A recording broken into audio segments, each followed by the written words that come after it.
नारळी पौर्णिमा विशेष आज आपण नारळाचा आणि गुळाचा गोडवा असणारा मौसूद असा नारळी भात पारंपरिक पद्धतीने करणार आहोत। चला तर मग वेळ न घालवता रेसिपी चालू करूया। तर सगळ्यात आधी मी इथे 1 वाटी बासमती तांदूळ घेत आहे। तांदूळ आपण 2 पाण्याने स्वच्छ धुवून घेऊ आणि धुतलेलं पाणी तांदळातलं फेकून देऊया। तांदळातलं पूर्ण पाणी काढून 20 मिनिट तांदूळ असाच ठेवूया। तुम्ही तुमच्या आवडीप्रमाणे इंद्रायणी आणि आंबेमोहोर तांदूळ वापरू शकता। सर्वात आधी कुकरमध्ये मी 2 वाटी पाणी घालत आहे, कारण इथे आपण 1 वाटी बासमती तांदूळ घेतला आहे, तर त्यासाठी 2 वाटी पाणी कुकरमध्ये घालूया। 1 चमचा लिंबाचा रस घालू। लिंबाचा रस घातल्याने तांदळाचे दाणे छान मोकळे होतात। आणि आता चवीनुसार मीठ घालूया। तांदळातलं पूर्ण पाणी काढून आपण 20 मिनिट तांदूळ भिजत ठेवला होता। 20 मिनिट झालेले आहेत। तांदूळ आता आपण कुकरमध्ये गरम पाण्यात घालूया।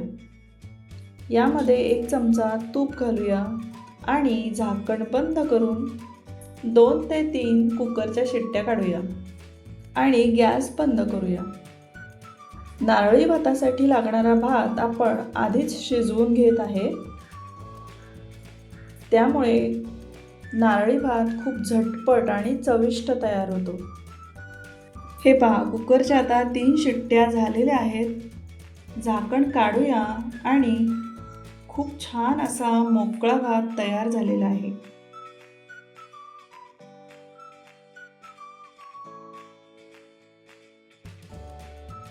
एका मोठ्या प्लेटमध्ये काढून ठेवूया, म्हणजे भात थोडा थंड होईल। आता भात थोडा थंड होईपर्यंत गॅसवर एक कढई ठेवूया। कढईमध्ये 1 चमचा तूप घालूया। गॅसची फ्लेम अगदी मंदच ठेवूया।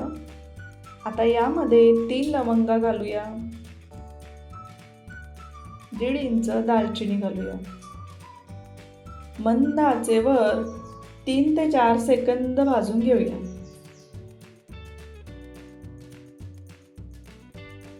तुम्ही तुमच्या आवडीप्रमाणे सुकामेवा घालू शकता। सुकामेवा ऑप्शनल आहे, नाही घातला तरीही चालेल।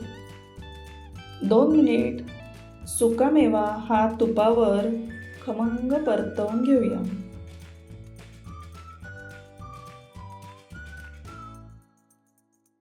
तुपामध्ये 1 वाटी ओल्या नारळाचा चव घालूया। ओल्या नारळाचा पाठीचा काळा भाग आपण सोलणीने काढून घेतलेला आहे। गॅसची फ्लेम आता लोवरच आहे। अजिबात गॅसची फ्लेम आपण मोठी करायची नाहीये आणि मंद आचेवरच आपण 2 मिनिट ओलं खोबरं परतवून घेऊ। आज आपण गुळाचा नारळी भात करणार आहोत, तर 1 वाटी बासमती तांदळाला आपण पाऊण वाटी गूळ घालूया। पाऊण वाटी म्हणजे अर्ध्या वाटीपेक्षा थोडासा जास्त।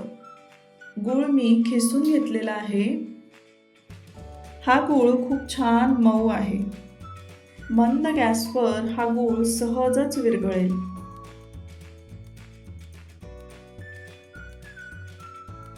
मंद आचेवर गूळ खोबऱ्याचं मिश्रण आपण सतत हलवून घेऊया। गूळ पूर्ण विरघळेपर्यंत सतत हलवत राहू।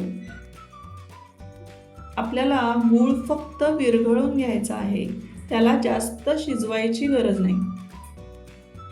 गूळ विरघळला की ओलं खोबरं आणि गुळाच्या मिश्रणात आपण 3 ते 4 वेलचीची पूड घालूया।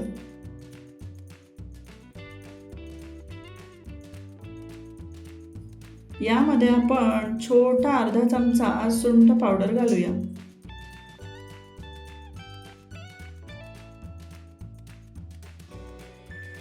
छोटा अर्धा चमचा जायफळ पावडर घालूया। सगळं आता व्यवस्थित एकत्रित करू। बघा, खूप छान असा गूळ विरघळला आहे. गुळाचं पाणी वगैरे करण्याची अजिबात गरज नाही. खूप झटपट असा हा नारळी भात तयार होतो. फक्त आधी आपण कुकरला असा भात लावून घ्यायचा. आता 1 वाटी शिजलेला मोकळा भात या गूळ आणि ओल्या खोबऱ्याच्या मिश्रणात घालूया.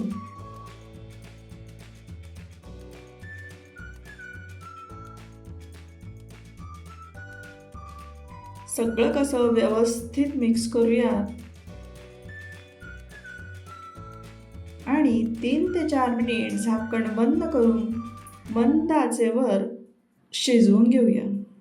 हे पहा, खूप झटपट चविष्ट असा नारळी भात तयार आहे. तर सणासुदीला असा पारंपरिक पद्धतीने केलेला नारळी भात नक्की करून पहा.